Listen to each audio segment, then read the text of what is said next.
Welcome back to the Fairy Garden series, a place where mysteries bloom quietly among the leaves, where secrets hide in the soil, and where even the smallest clue can lead to the biggest surprise.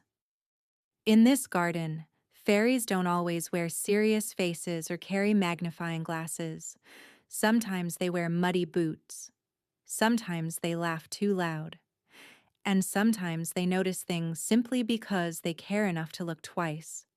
This is the story of two guardian dogs, one missing snack, and a mystery that began with suspicion, but ended with kindness, friendship, and a very purple-stained solution. This is the story of Boudreaux, Rainier, and the Blueberry Bandit. At the sunny edge of the Fairyland Trail, the air smelled of clover and warm soil, and two squirrels darted through the dappled light like streaks of gold and brown. Boudreaux, the Saint Bernard, was all energy and fluff, his tail puffed like a dandelion, his eyes bright with purpose.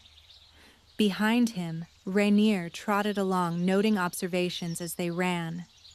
They were on duty, and no job was more serious than guarding the blueberry patch. A raspberry pail bounced between them as they ran, filled to the brim with tools, snacks, and, most importantly, a whistle in case of emergencies. They were not just dogs today. They were official blueberry guardians, sworn to protect the juiciest fruit in the garden. The dogs stood proudly before their prize, rows of ripe, glossy blueberries stretching along mushroomy rock. Signs marked the borders, tiny wooden planks painted with bold, uneven letters, "Keep out." A single rusty lock hung from a twig gate that didn't actually close, but it looked official enough for their liking. Boudreaux puffed out his chest. "No nibbling," he declared in his most important voice. "No sneaking, no snack thieves of any kind." Rainier nodded solemnly. "We'll guard them with honor," she said, though her tail twitched with amusement. Their whiskers brushed the air as they posed like soldiers on parade, feeling every bit the heroes they imagined themselves to be. For weeks, the garden had watched the blueberries ripen, each one swelling from a tiny green bud into a plump bead of deep blue. The fairies buzzed with excitement, the bees hovered near for their share of sweetness, and even the ladybugs paused to admire the bounty. Every berry looked like it had been painted by sunlight and polished by moonlight. But one morning, when the brothers trotted up with their pail and pride, they froze in disbelief. Gaps. Whole clusters missing. "Boudreaux!" cried Rainier. "They're gone. The berries are gone." Half the bushes looked nibbled clean, and the earth was scattered with blue-stained leaves. A mystery had begun. "A bandit!" Rainier shouted, tail flicking like a metronome. "A sneaky, sneaky berry bandit." Boudreaux squinted toward the trees. "Maybe invisible boots? Or invisible claws?" she muttered. Her imagination was already spinning. Or maybe a raccoon in disguise. They quickly transformed into detectives. Rainier tore a page from his notebook, drawing circles around their suspects. Raccoons, crows, mysterious gnomes, and possibly a wandering troll. Boudreaux clipped a walnut shell to his belt like a badge, while Rainier tucked a feather behind his ear and called it his thinking quill. With paws on hips, they surveyed the scene. "The case of the Blueberry Bandit has officially begun," Boudreaux announced. They started with questions. "Seen anything suspicious?" Rainier asked a line of beetles as they marched by. "Only a crumb," the beetles said, pointing to a patch of jam. Boudreaux asked the bees, who were too busy humming over a sunflower to care. The birds claimed they'd seen something small and gray, But birds were dramatic and could never be fully trusted. The dogs sniffed the ground, noses twitching. A faint blueberry scent drifted from the bushes to the path, leading them deeper into the woods. The footprints were tiny, round and soft at the edges, definitely not crow feet or raccoon claws. They followed the trail until it stopped near a stump. Rainier crouched low. "There," she whispered, "a burrow." A single bump of dirt trembled near the entrance. Boudreaux leaned close, listening. The faint sound of sniffling came from inside. Carefully, he pushed a fern aside and gasped. There, tucked beneath a blanket of moss, was a small possum with blueberry stains on her nose and little smudges on every toe. She wasn't sneaky at all. She looked tired, her fur ruffled and soft, her tail curled around herself like a blanket. Beside her lay a handful of crushed berries and a cracked jar of jam. Rainier blinked. "You're the Bandit?" The possum blinked back with wide, watery eyes. "Oh dear," she said with a hiccup. "I didn't mean to cause trouble. My babies were hungry.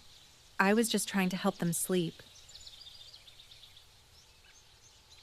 Her voice trembled as she spoke.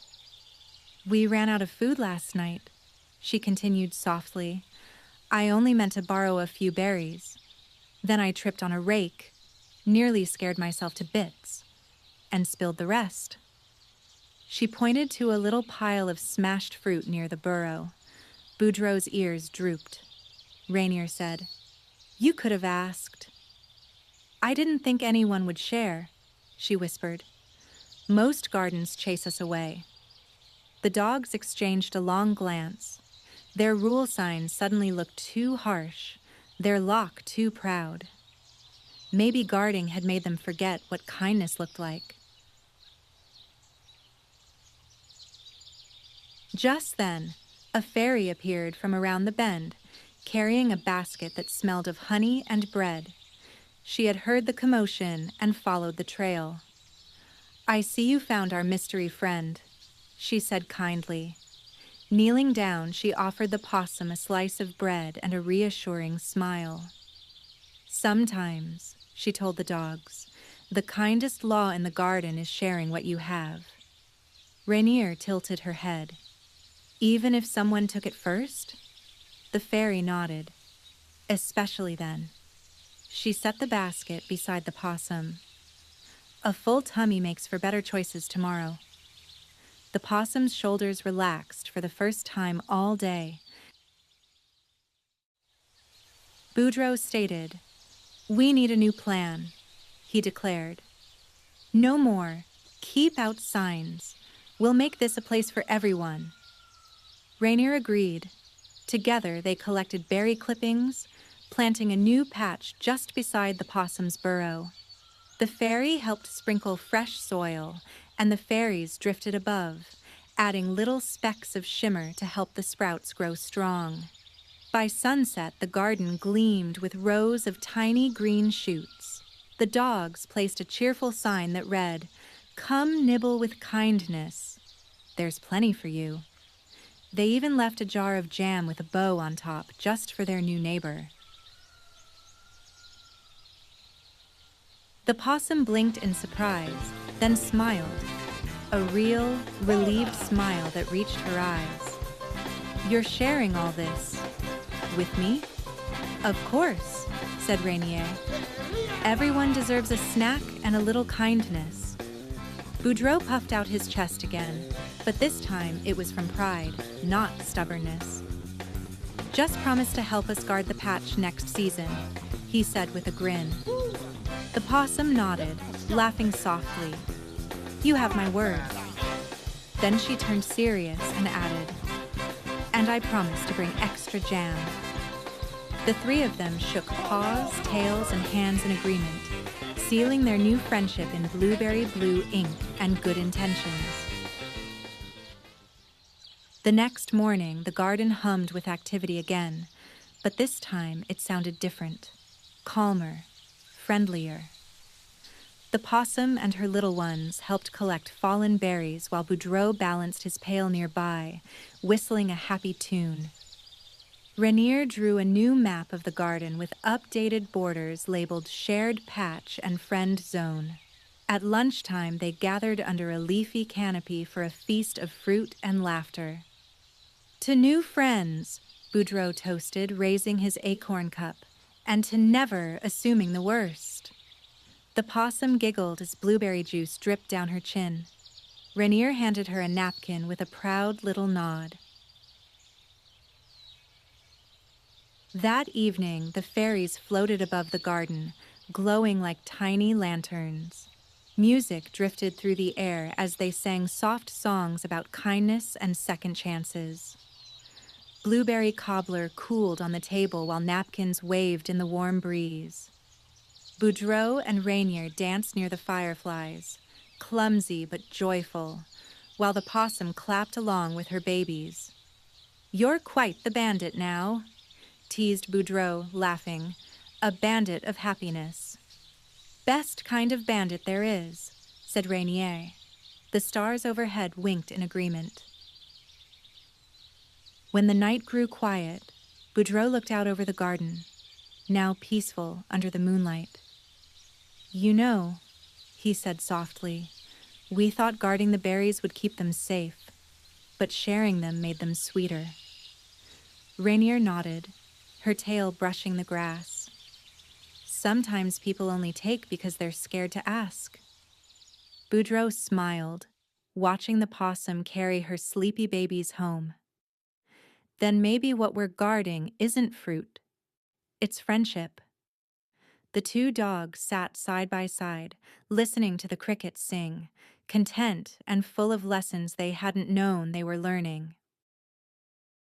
The next morning dawned bright and full of promise.